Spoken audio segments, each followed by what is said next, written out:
Welcome, test dummies, to the Cardboard Crash Course.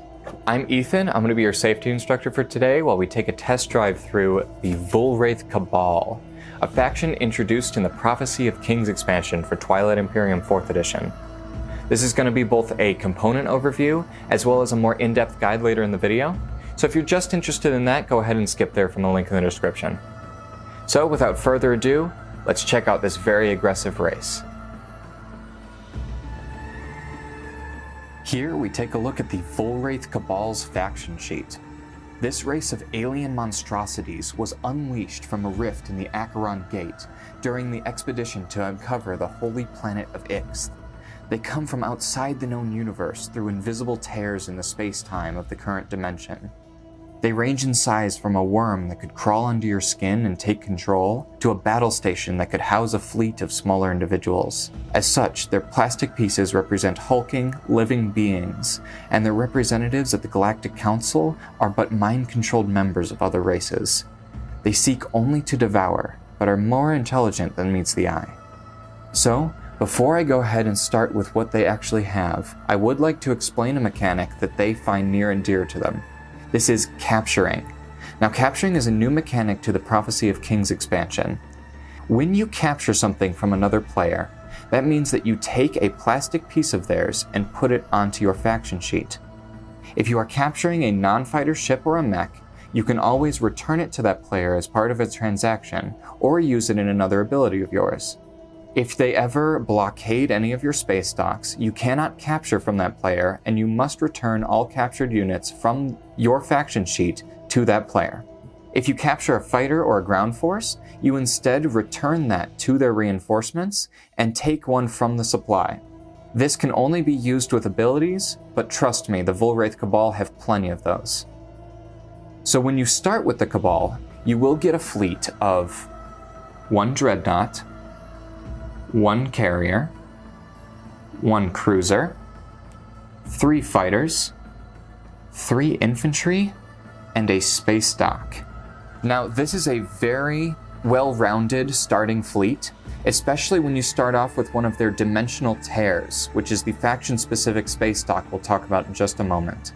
Having 3 infantry and a carrier and a dreadnought to bring them places is really nice and allows them to start expanding right away, though it would have been maybe a little nicer to start with 2 carriers, so that'll be something to keep in mind during the early game. Now, the Cabal also start with 1 technology that is new to the Prophecy of Kings expansion. This is a red tech with 1 red prerequisite that is called self-assembly routines. It reads, after 1 or more of your units use production, you may exhaust this card to place 1 mech from your reinforcements on a planet you control in that system.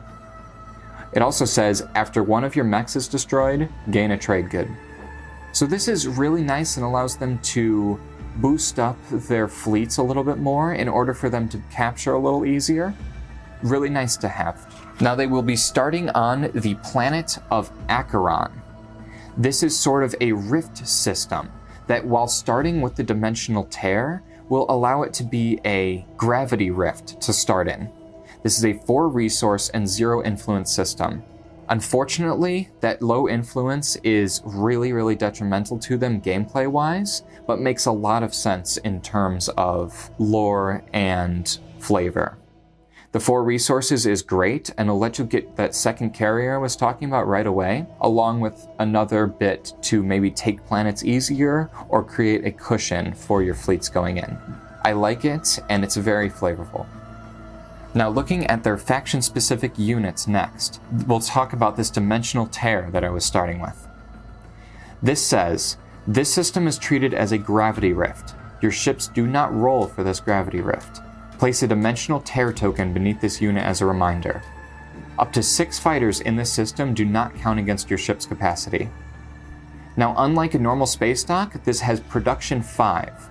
Usually space docks have production 2 more than the resource value of the planet they're on, but this one is static, which is really nice in some situations, but it's sort of hurtful in a couple. Still a really great thing to have.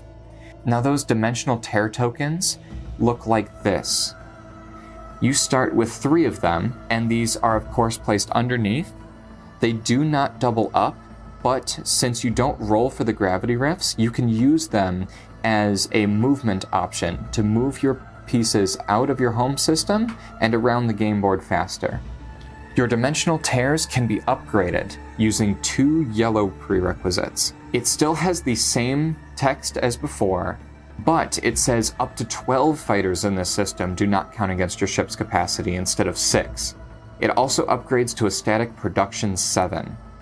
This is a very, very powerful ability and really makes it so wherever you have a space dock, it's going to be super difficult to take that system and blockade you.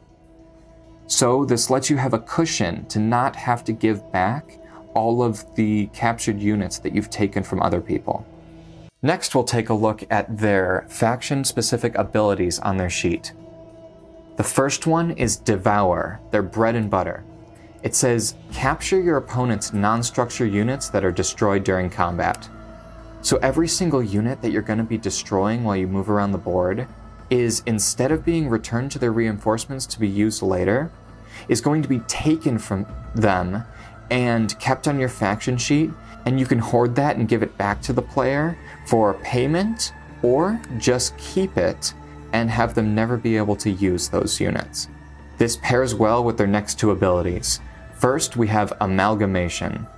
This says, when you produce a unit, you may return 1 captured unit of that type to produce that unit without spending resources. So this ability is a little deceptive. Saying you may return 1 captured unit of that type seems like you can only do it once per production, but this really means that up to your production limit, you can do this as many times as you have specific pieces for what you're trying to make. So, for example, I could activate a system and return 3 carriers to make 3 carriers for free. I love this a lot and really plays into their aggressive playstyle. Similarly, we have Rift Meld. This ability says, when you research a unit upgrade technology, you may return 1 captured unit of that type to ignore all of that technology's prerequisites. So saying maybe you'll upgrade a destroyer, you can give somebody back their destroyer to ignore the 2 red prerequisites and immediately have destroyer 2. This is a very fun ability and lets them get up in technology fast, even though they only start with the 1. This all pairs very well with their flagship. This is called the Terror Between. It says, capture all other non-structure units that are destroyed in the system, including your own. It also has sustained damage, bombardment 5, costs 8, has a combat value of 5 times 2, a movement of 1, and a capacity of 3. This is not too shabby of a flagship, but I don't think without that ability you would be making it very often. But with that ability, it is great. This lets you throw entire fleets into another player and keep all of what you lost and what they lost for later. I like it a lot and allows you to be super aggressive with a single fleet. Their final faction-specific unit is, of course, the mech. This is called Reanimator. Now, along with the normal 2 cost, 6 combat value, and sustained damage of most of the mechs in the game, this says, when your infantry on this planet are destroyed, place them on your faction sheet. Those units are captured. Now, this allows you to take infantry from the supply and capture them, letting you make them later with the Amalgamation ability. This lets that production 7 of the Dimensional Tear 2 really shine and allows you to spread out infantry really fast where you need it. Their faction-specific tech is Vortex. This is a 1 red prerequisite that's, as an action, you can exhaust this card to choose another player's non-structure unit in a system that is adjacent to 1 or more of your space stocks. Capture 1 unit of that type from that player's reinforcements. So, unlike most of their abilities, this allows you to straight up capture something from a player without them being able to fight back. However, this does take it from their reinforcements, so they'll need one there, and it doesn't immediately do anything to their fleet. But if you can take it with Vortex and then make that unit with a space dock next to them, you can use their own ships against them. I love this, and this pairs very well with a different technology we'll talk about in just a little bit. Now we'll talk about the leaders, which I love, and aren't that easy to sell to other players like most leaders are. They really show the aggressive capabilities of the Cabal. First, we'll go ahead and start with the agent, called the Stillness of Stars. You're of course going to start the game with this unlocked, and this is an exhaustible ability that says, after another player replenishes commodities, you may exhaust this card to convert their commodities to trade goods and capture 1 unit from their reinforcements that has a cost equal to or lower than their commodity value. Now this can be used in a couple of different ways. You can either bait somebody into wanting their commodities turned into trade goods and take what they really need through the game in order to cripple them, or you could simply make an alliance with somebody and take something that isn't that important to them but is important to you, or you could replenish somebody that really doesn't need it replenished, or somebody who simply does not have any commodities at the time, and rip something away from them. This of course is best used on somebody like the Hakan, but is really great with anybody with a commodity value of 4 or less as well. However, it does get more limited the more you go down. So you aren't really going to want to be using this against maybe the Titans of Ul so often. Next up, we have the Commander. This does not start unlocked, but you can unlock it by having units in 3 gravity rifts. This is a creature called That Which Molds Flesh, and when you unlock him, he gains the ability, when you produce fighters or infantry units, up to 2 of those units do not count against your production limit. So this pairs really well with the Dimensional Tears and the Amalgamation, and allows you to produce a lot of fighters on top of that already high production limit, allowing for a more cushion feel with your space docks that you're really going to have to want to protect. This is a slightly more sellable leader for them. You should really be looking to sell this to somebody like the Sardak Nor, the Soul, the Arborek, or other infantry or fighter-based factions. However, you don't want to give it to somebody who's already ahead, and you really have to be looking out for how far somebody has pushed their infantry or fighter swarms. The final leader of theirs is of course the Hero.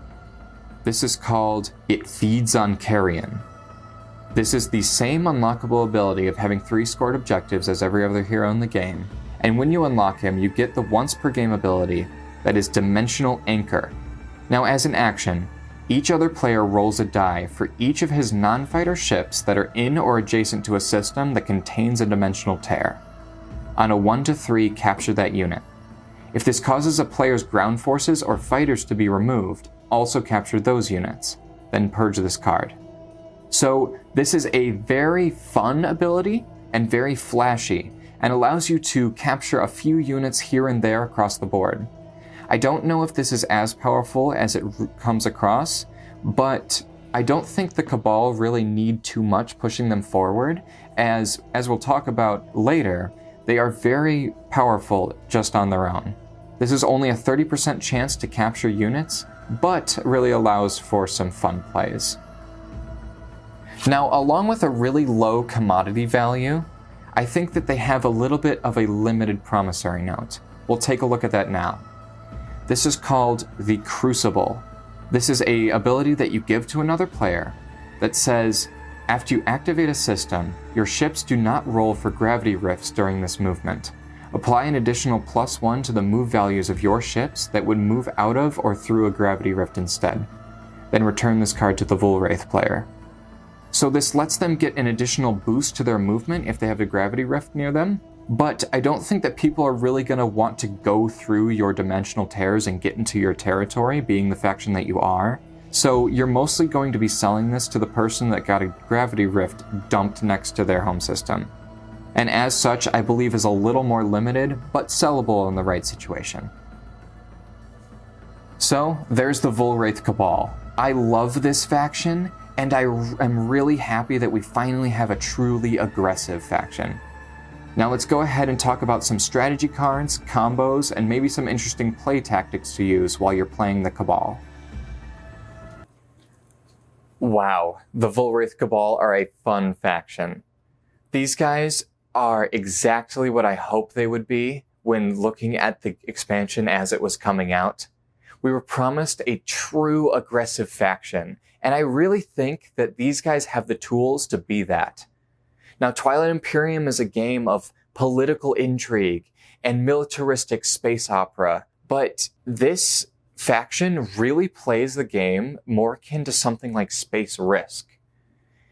You are going to be focusing on destroying your opponents and taking them out as early as possible for your own benefit. And because of that reason, I think that these guys have a really interesting way of play that don't just involve their mechanics, but more the mindset of the person playing them.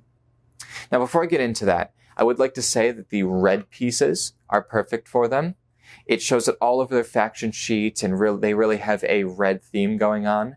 But if you can't get the red, I would suggest either a black or a purple, as the fleet is supposed to be the living creatures that have come out of the portals, and the dragon on the cover of their sheet shows that. Now, as I was saying, the mindset that the Vuil'Raith player has to have at the beginning of the game is that they will be public enemy number one, and they have to be okay with that. Right off the bat, you are destroying your opponent's stuff and not allowing them to play at their full potential. And you have to be okay with when your neighbors both look at you wanting to completely annihilate you from the start of the game. And I think that the second the Vuil'Raith let up and maybe feel bad or try to negotiate with people too much, they cease to be as powerful as they could be. Now, their capture ability is great. Every time you use a space dock, being able to make everything for free is a lot of fun. And their vortex technology, along with their agent, are really the ones that you're going to be using the most. Though they do get things when they destroy people's units through space combat, this isn't really as good of an ability because you're losing out on your own ships, and you're going to want to use the abilities that let you capture things outside of space combat as much as possible. Now, their start does set them up to be able to do this.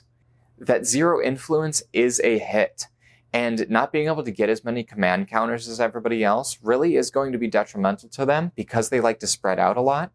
But I think that the 4 resources help a lot. Like I said earlier in the video, getting a carrier along with a couple of infantry, using like a warfare secondary at the first round, is going to be great for them and allows them to expand to where they need to be and plant those dimensional tears far away from their home system and near their neighbors as soon as possible. Their fleet is all right, but really can benefit from something like using those 4 resources right away. The self-assembly routines technology that they start with is nice and allows them to, once they get the space docks out towards their neighbors, plant down mechs, which lets them not only take the space combat to their advantage, but also the ground combat once they actually get into the fight. These guys want to get into that fight as soon as possible, and starting out with something that lets you get those mechs going is really nice. Now, speaking of that technology, where do we want to be taking our technology during the game? I think that they really want to push in a couple of different directions, and it helps that their dimensional tears are 2 yellow and their vortex is 1 red. Now, these 2 technologies you're definitely going to want to get. The dimensional tear moving up to production 7 allows them to take a ton of infantry and a ton of fighters and everything from other people and dump them all in the system where you need as soon as possible. And their vortex really is just great and one of their best abilities. Capturing something without having to fight for it is awesome for them. And being able to do that every single round is a lot of fun. Otherwise, I think you should be going down that yellow-red tech path. PDS-2 and Destroyer-2 are great for them because you're going to want to be destroying as many ships as possible outside of combat as you can. Destroyer-2 allows you to grab a ton of fighters and use later as cushions, and PDS-2 allow you to soften people's fleets before you can go in and feed on their pieces. This also leads me into Assault Cannon. Assault Cannon is great because it is during combat, so the ship that you destroy is going to be able to be captured by you. And this is just an immediate happening and really makes people more afraid of your fleet, even outside of the capture mechanic. Now, I do think that it's important to do one last thing with their technology, and that is going down a very short green path as soon as possible. After getting the Vortex technology, you're going to want to grab Neural Motivator into Biostims, in my opinion. Neural Motivator reads, during the status phase, draw 2 action cards instead of 1. This is important because a lot of the action cards boost your abilities during combat and allow you to destroy more ships and take more planets throughout the game. Not all of them are going to be great, but doubling up your consistency with them is exactly what they need. Now, moving into Biostims, there's a specific reason why you want this. As I was saying, Vortex is a very powerful card, and using Biostims, you're going to be able to exhaust it, to unexhaust Vortex, and use it again in the same turn. This allows you to either capture 2 different people's units, or capture one player's almost entire fleet, maybe. Although this is a little bit of a weird diverge into the green tech path, I think that it's definitely worth it for them. Now let's talk about what they can sell. This is the Crucible Promissory Note, the Alliance Promissory Note, and their agent. The Crucible Note is, like I said, very situational. People are not going to be wanting to come into your pie slice if you're playing the Vuil'Raith Cabal correctly. You're going to want to make it into the most intimidating and indomitable slice on the map, and the Crucible is really only useful for the players who start with a Gravity Rift near them and want to be able to use it to their advantage and not have to destroy their units because of it. This is a great opportunity for you to sell it, and any amount of cash that you can get out of somebody is awesome because they're really not that much of a political faction otherwise. Now, like I said, their agent in the Alliance Promissory Note. Their agent is fun because you're going to seem like you're selling it to a player, but really you're going to want to take advantage of the player that is the most weak at the time. You're going to want this to be your neighbor that you've already been consuming the fleet of. Constantly berating them and taking their units, especially the ones that they desperately need, and especially if it's faction-specific units, such as maybe the Nomad's flagship, wink wink, is going to be very nice and allow you to completely take over their pie slice as fast as possible. Now, their alliance is a little more sellable than the other 2. Being able to make 2 fighters or infantry for free every time you use production is great for some factions. Namely, Arborek, Sol, Sardak Nor, Nalu, and Yin. These guys love their infantry and fighters, and pretty much everybody, even if those aren't in the game, are going to be appreciative of this promissory note. You're really not going to want to sell it to a neighbor, though. You don't want to give them any way of using your abilities against you, and giving them the Alliance Promissory Note is going to do just that. As soon as you get out across the board using those gravity rifts for movement, you're going to want to give this to maybe the least formidable opponent, or the one that's going to have the least to do with you throughout the game, or maybe an alliance that will help you completely crush one of your neighbors from the inside. Now, on the topic of leaders, that hero, like I mentioned earlier, is sort of gimmicky, and that makes me sad. The ability is very flashy, and you may think that it's more powerful than it is to begin with. Capturing 30% of all units that are near your dimensional tears sounds like a lot, but you only get 3 of them, and you have to put them in specific places around the map for this to be useful. Putting it next to Mechatol Rex would really be a good idea, and capturing as many things off somebody that's taken Rex is a lot of fun, but keep in mind that if you're putting it next to the people who have huge fleets, this means that they're more likely to be able to blockade you and take all of their stuff back that you just used your hero for. So be careful when using it, and maybe plant one of your space docks in the middle of a lot of people to be able to take as much as possible when you pop it. But I don't think that you should shape your entire game around when you're going to use it, and rather just use it when you feel like you could get the most out of it in any given situation in one of the earlier rounds that you have it. Finally, I think it's important to talk about each of the strategy cards and see which ones they really care about. First up is Leadership. Now, Leadership allows you to get more command tokens, and these guys will love that. Being able to more quickly and more often move into other players' systems and use more of your dimensional tears is going to be really beneficial to them. But I don't think that they specifically look at leadership in any insanely meaningful way for their faction. Unlike something like the Titans that really, really care about the amount of command counters they have, I think that this is more of a neutral outlook. And the more you have is always good, but you should be looking at maybe other strategy cards instead of leadership, just in case. That being said, we'll move on to Diplomacy. Now, this is hilarious. This card is very, very important for them, and not for really the way it's supposed to be.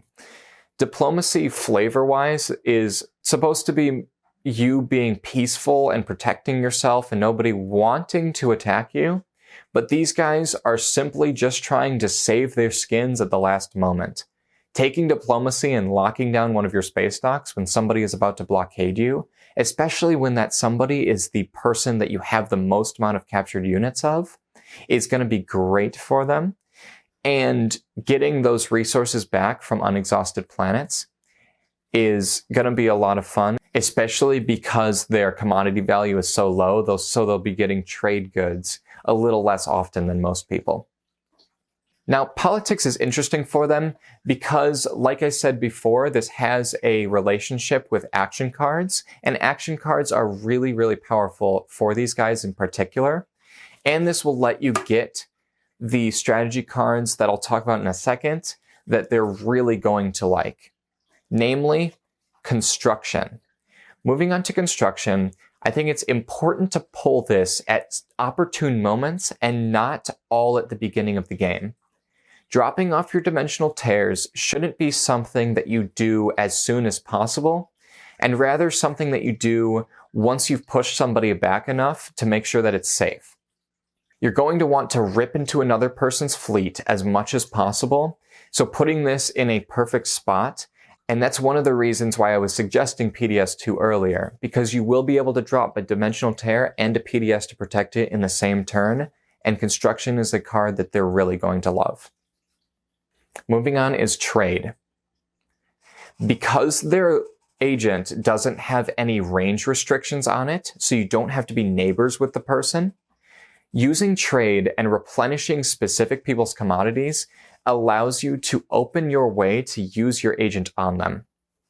Now, if there's somebody like Hakan at the table, replenishing their commodities is really funny, but you're not really going to be able to capitalize completely on a 6-resource unit. Replenishing anybody's with 4 resources or even 3 is really nice because you're going to be getting cruisers, destroyers, carriers, or if you grabbed a 4, even dreadnoughts off of them with the trade card. So you should be looking at the trade card more as a free captured unit and less as a bargaining tool for other people. Now, Warfare is great if you can pull it early. This not only is going to let you use that 4 resources from Acheron and then still move out, but is going to let you push into another player's pie slice as early as possible and start eating them from the inside as early as you can. At a certain point, this gets a little less important And you should be taking things that maybe give you more command counters or more space stocks once you get into opportune spots.